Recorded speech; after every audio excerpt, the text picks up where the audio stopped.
Saya Yosi William Irot, saya di Suara Cita Edukasi.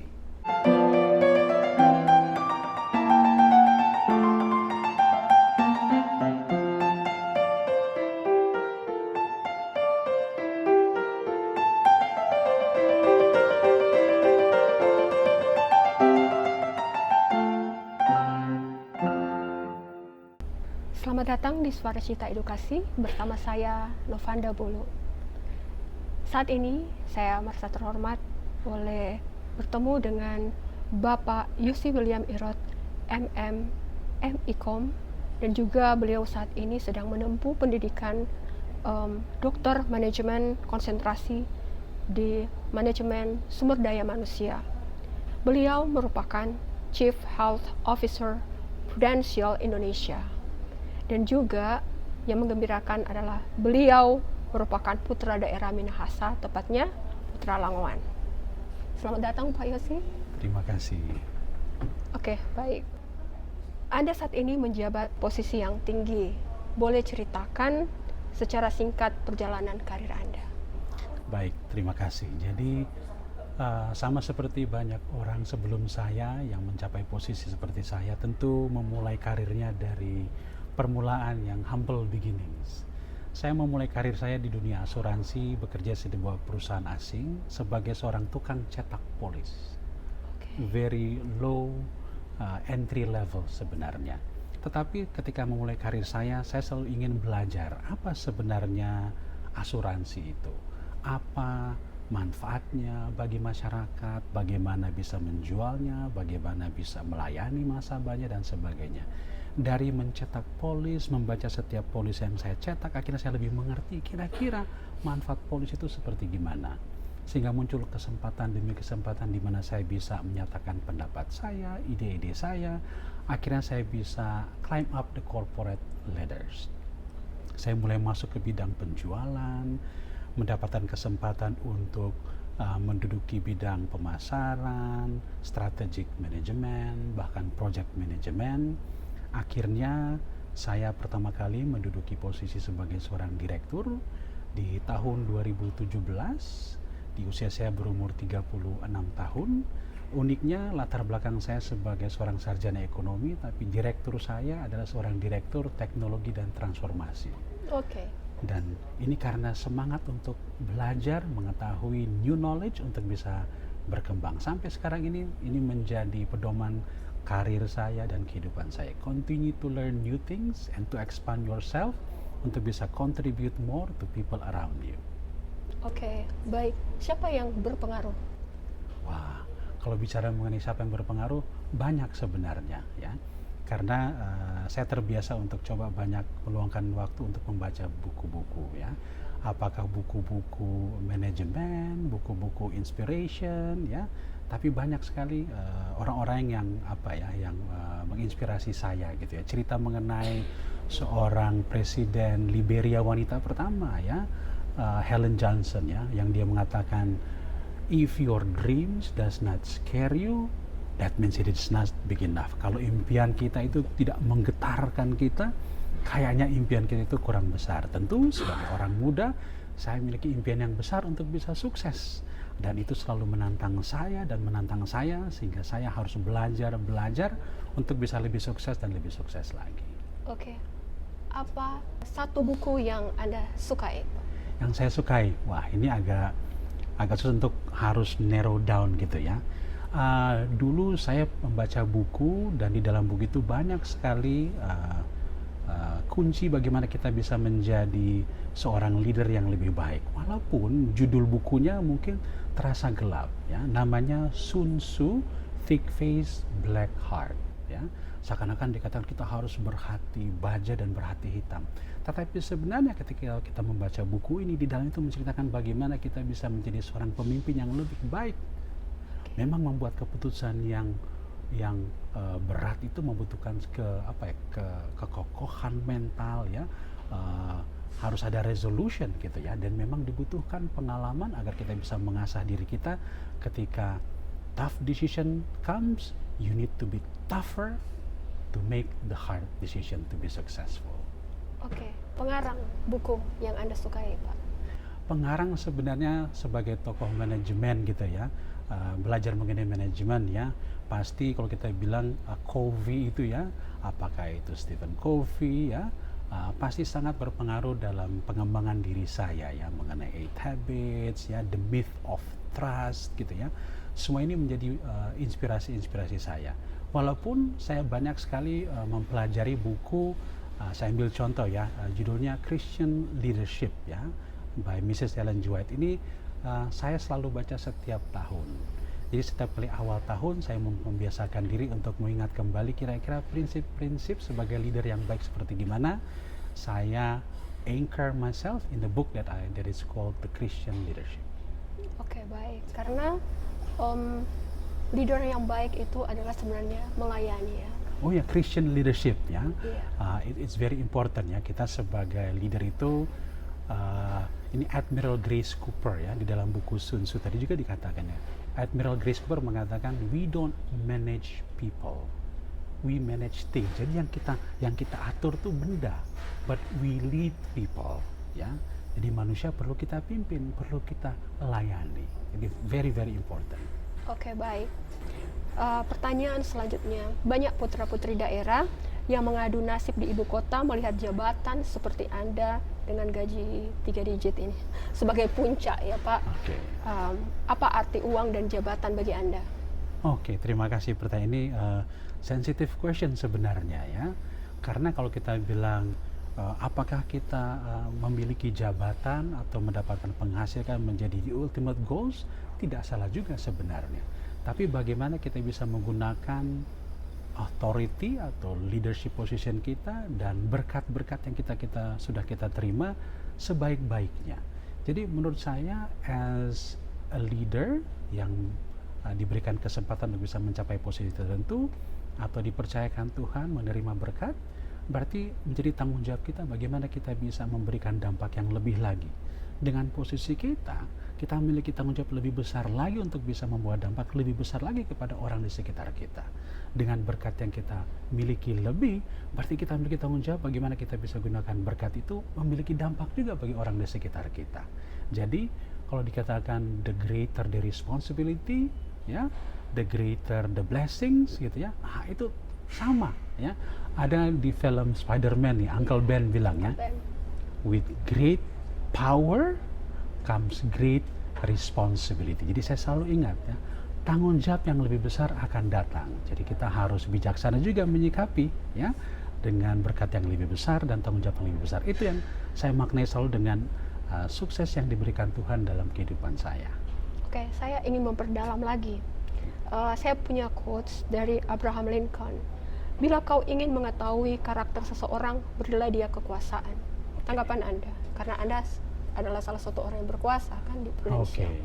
Ya tadi saya sampaikan gitu ya, with great power come great responsibility. Tentu menjadi tantangan karena bisa saja kita menggunakan kekuasaan itu untuk kepuasan kita, untuk memperkaya diri kita, membuat segala satu lebih nyaman untuk diri kita, ya kan? Bisa saja tentunya. Tetapi kalau kita melihat bahwa tanggung jawab kita dengan adanya authority, adanya kekuasaan adalah untuk memberi dampak yang lebih, kita juga bisa mendapatkan kepuasan. Jadi for me, kalau kita bisa mendapatkan kepuasan dengan menggunakan kekuasaan authority kita dengan membawa dampak yang lebih baik dan lebih baik lagi, I think that's what the real character of a leader is all about, gitu ya. Bahwa it's not about ourselves, but it's about the people around us. Tapi think of it this way ya, kalau kita mau memimpin, kita harus membuat quality circle, ya. Berarti kita harus apa? Kita harus memimpin, kita harus memotivasi, gitu ya. And then as a leader, kita akan create new leaders, better leaders, and that's what leadership is all about. I'm sure Abraham Lincoln juga sebagai seorang presiden mengharapkan presiden-presiden sesudahnya menjadi presiden yang lebih baik dan lebih baik daripada dirinya. Oke. Seperti yang saya katakan tadi, gaji Anda itu sudah ya 3 digit ya. Apa arti uang bagi Anda? Ya. Saya memiliki prinsip dalam kehidupan saya untuk mengutamakan for a lack of a better terms ya, mengutamakan spiritual things. Dan prinsip ini membuat saya bisa terjaga, kalau saya bisa katakan gitu. Jadi saya selalu mengutamakan untuk hal-hal kerohanian, apakah itu dalam hal kegiatan kerohanian, kegiatan sosial yang membantu sebelum mengutamakan kebutuhan saya. Seperti tentu yang kita baca di dalam kitab suci gitu ya. Kita utamakan dulu untuk Tuhan, baru kita pergunakan untuk diri kita. Dengan demikian kita bisa mengendalikan diri kita, mengutamakan kebutuhan kita dibanding dengan keinginan kita. Tentu orang bisa bilang dengan banyaknya uang gitu ya, kita akan bisa membantu lebih banyak lagi. Tetapi in essence kita mulai dari uang yang sedikit, dari berkat yang sedikit. Karena dengan kita disiplin memberi, mengembalikan hak Tuhan, mengembalikan hak orang yang membutuhkan, semakin besar berkat yang kita peroleh, tentu semakin leluasa kita memberi juga. Jangan tunggu kita sukses, tunggu berkat semakin besar baru kita mulai memberi ya. Jadi menurut saya kita harus kendalikan diri kita harus belajar disiplin dengan keuangan kita agar tentu kita bisa bijaksana. Jangan sampai terlambat ya, akhirnya uang menguasai diri kita, itu berbahaya. Itu mungkin pandangan saya mengenai mengendalikan atau managing financial dengan lebih bijaksana. Oke, baik.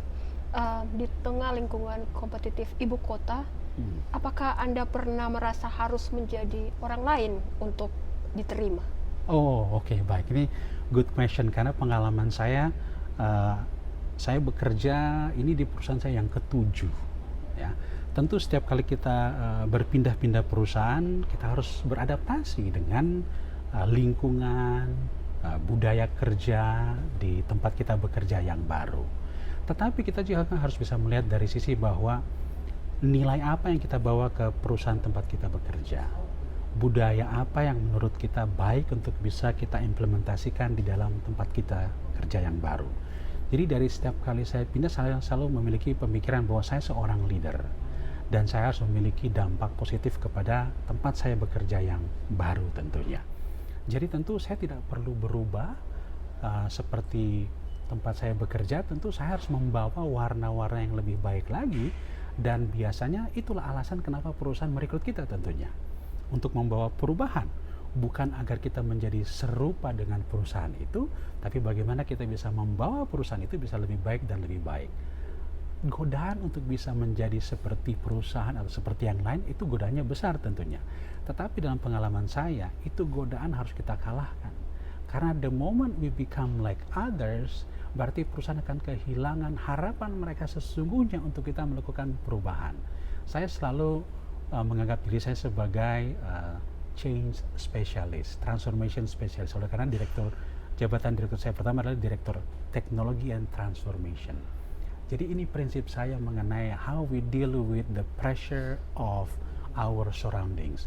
We need to be able to become that agent of change, bukan kita malah yang terikut sama situasi sekeliling kita. That is the way we add value, dan kita bakal dinilai dengan lebih tinggi lagi, dihargai dengan lebih tinggi lagi. Bukankah harus melakukan kompromi-kompromi supaya naik jabatan? Wah, ini ada rumus seperti bisa dikatakan mungkin ada orang-orang yang seperti ini gitu kan. Tapi balik lagi kepada nurani kita masing-masing. Apakah kita mau kompromi nilai-nilai kita? Apakah kita mau rendahkan nilai-nilai kita? Menurut saya kalau nilai-nilai kita sudah baik, kita pertahankan, bahkan kita tingkatkan lebih lagi. Kalau memang ada nilai-nilai kita yang kurang baik, dan kita pelajari di perusahaan ini, oh ini lebih baik, ayo mari kita adaptasi. Jangan malu-malu juga untuk mengakui ada kelemahan di dalam diri kita ya. Tapi kalau kompromi dengan konotasi yang negatif, jangan sampai ya, kita harus pertahankan jati diri kita sebenarnya. Walaupun kerja di perusahaan multinasional, wah merah putihnya harus tetap ada dong ya. Walaupun kerja di perusahaan yang tanda kutip komersial duniawi, prinsip-prinsip kebaikan kita pelajari kitab suci, iman kita harus tetap kita pertahankan juga. Jangan lupa. Baik. Pak Yosi, di salah satu program Anda menyatakan bahwa formula untuk sukses ada 3, yaitu activity, frequency, and consistency. Boleh dijelaskan, Pak? Ya, ini I really love this principle of development gitu ya. Sama seperti kalau kita mau melatih otot kita. Mungkin bagi pria senang memiliki otot dada yang bidang ya. Kalau ingin memiliki otot dada yang bidang tapi kita beli dumbbell untuk latihan bicep, tentu ototnya tidak akan berkembang. Berarti harus memilih latihan otot yang benar, activity yang benar. Tetapi activity yang benar kita lakukan push up, tapi hanya 1 kali, tentu tidak akan memiliki dampak yang kita inginkan. Berarti the right activity, intensity-nya harus benar dan frekuensinya harus benar. Kalau hanya otot push up 1 kali atau hanya 10 kali tapi hanya 1 hari, itu harus kita lakukan dengan frekuensi dan kita lakukan dengan disiplin ya. Karena hanya dengan demikian kita bisa sukses. Ini the right activity, the right frequency, the right discipline ini sebenarnya turunan dari suatu quotation yang saya dapat dari Denzel Washington. Denzel Washington pernah berkata begini, dreams without goals are just dreams. Impian tanpa sebuah tujuan hanyalah impian belaka. They ultimately fuel disappointments. Pada akhirnya akan menuai kekecewaan. On the way to achieving your dreams, dalam perjalanan mencapai impian Anda, you must apply discipline. Kita harus memiliki disiplin. But more importantly, you must apply consistency. Dilanjut berkata, without commitment, tanpa komitmen, you will never start. Kita tidak mungkin mulai kalau kita tidak memiliki komitmen. But without consistency, you will never finish. Jadi the right activity, the right frequency, intensity, dan dengan consistency itu akan membantu kita mencapai impian kita atau goals kita. Oke, baik Pak. Melanjutkan pembahasan ini, tentunya banyak anak muda yang bermimpi mengikuti jejak Anda. Tapi jujur saja, apa realita pahit yang sering tidak mereka lihat dari perjalanan ini? Ya, tadi saya katakan saya memulai karir saya dari humble beginnings. Memiliki impian yang besar tadi saya katakan penting agar ini bisa menjadi driver kita. Kita perlu target. Target kita apakah kita pingin, ini ada target yang fun ya.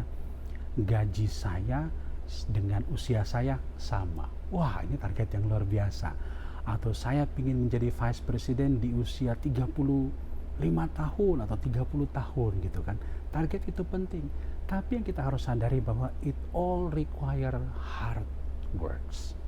Sukses doesn't come begitu saja atau tiba-tiba kita menjadi sukses.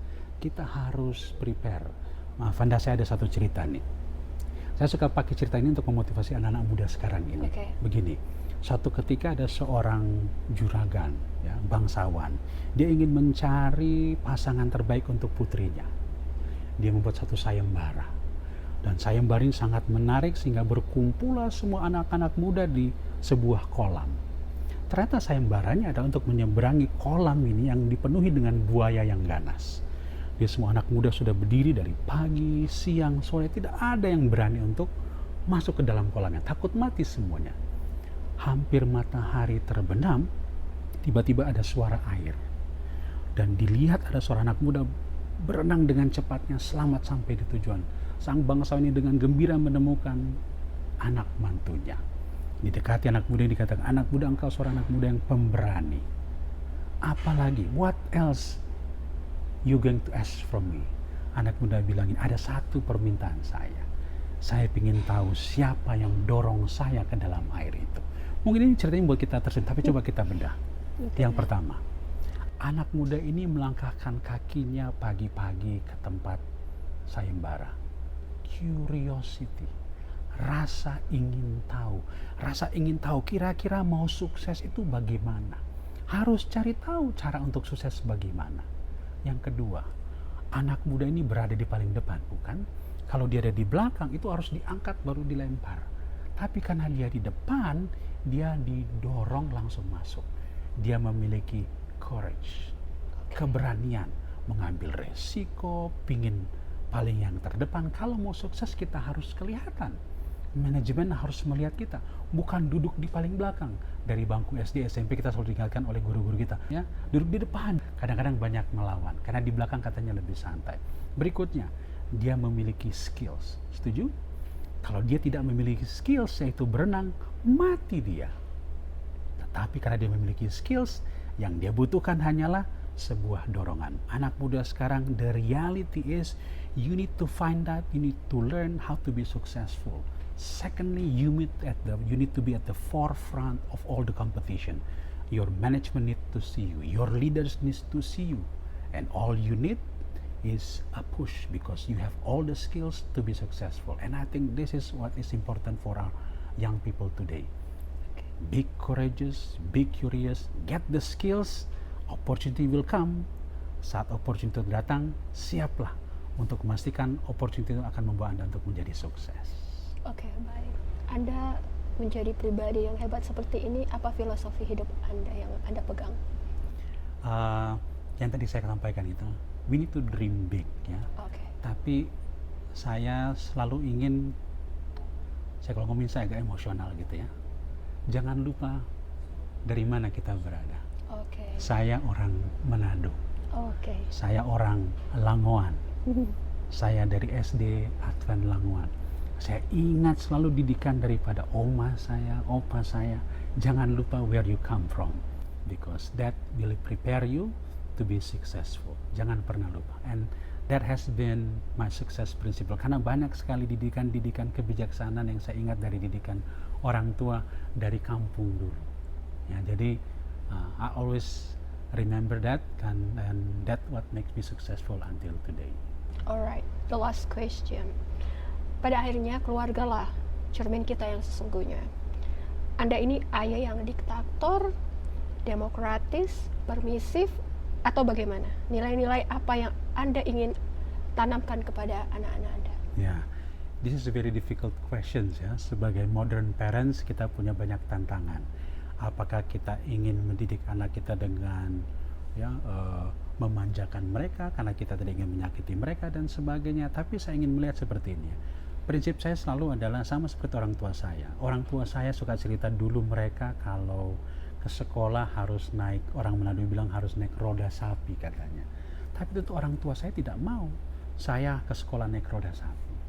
Ingin bahwa kehidupan kita bisa lebih baik dan lebih baik lagi.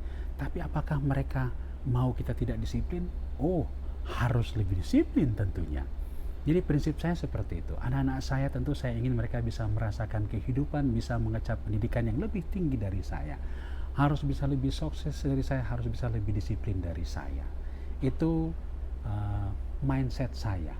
Dalam pelaksanaan tentu saya memiliki banyak kelemahan. Tapi saya terus belajar bagaimana saya bisa membantu anak-anak saya mencapai pendidikan yang lebih tinggi, disiplin yang lebih baik gitu ya. Dan hopefully so far I cannot be the judge of it. Mudah-mudahan anak saya bisa be the judge of it, bahwa I have helped them so far to be better disciplined person, to be prepared for their future. Lebih siap untuk masa depan mereka. Pak Yosi, thank you for gracing this show. Thank you for having me.